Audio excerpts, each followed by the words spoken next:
Yo, what's going on, you as Regents people? We have a very important video, one that will cover topics you will see in your exam. This is important court cases that you should know, and you never know. It could be a essay topic as well.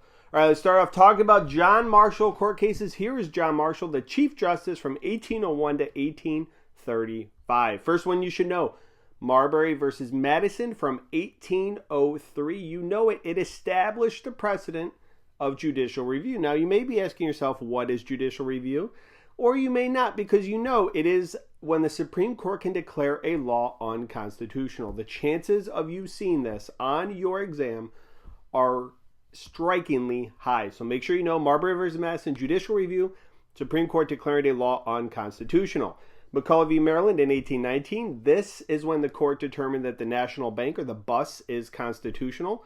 And this increases the power of the federal government over states because the bus is a federal institution and Maryland was trying to tax it or eliminate it. So the important thing to know, under John Marshall, power of the federal government increases, often at the expense of states. Gibbons versus Act in 1824. This states that states cannot control interstate trade. What is interstate trade? It is trade involving two or more states. So if a business operates in more than one state, the federal government can control that. Again, we see the power of federal government increase over the states. Jump on over to other important court cases from the 1800s. Dred Scott versus Sanford in 1857.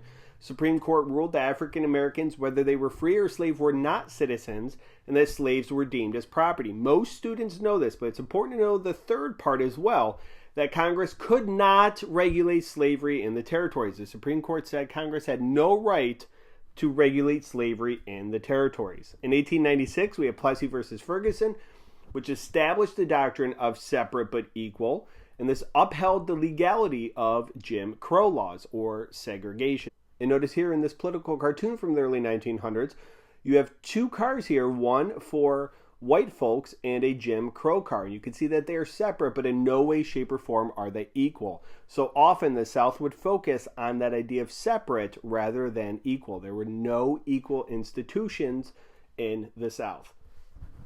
All right, some important ones from the 1900s. Schenck versus the U.S. Free speech can be limited in times of crisis. Remember, you cannot yell fire in a theater.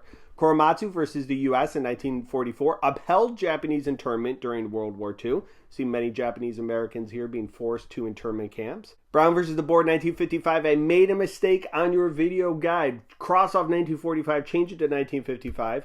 This is when the Supreme Court overturned the doctrine of separate but equal as it applied to schools. So the Supreme Court said that separate facilities based on race when it comes to education is unequal, and schools must desegregate with all deliberate speed. All right, some court cases that increase the rights of the accused, or people who are arrested or suspected criminals in the 1960s. Definitely no Mapp versus Ohio. This is the idea that the police need a search warrant to search a house. They can't just come into your house without a warrant, or if they are chasing a criminal. Gideon versus Wainwright in 1963 stated that suspects must have an attorney provided for them if they can't afford one.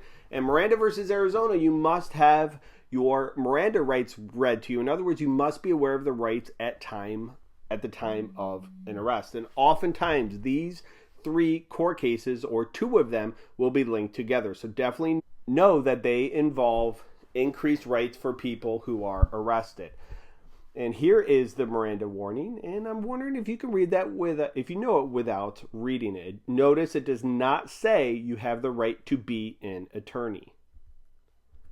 All right, finally, we'll finish up with court cases that deal with students. Engel versus Vitale in 1962 stated that school-sanctioned prayer in public schools is unconstitutional. So if you are a student in a public school, you have the right to pray, but the school cannot force you to pray. That's what this one deals with.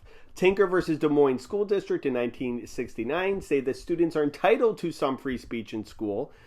And this court case dealt with black armbands protesting the Vietnam War. Here's Mary Beth Tinker. She had this black armband. School said you can't wear it. Supreme Court said you can, that your rights don't necessarily end when you come into school.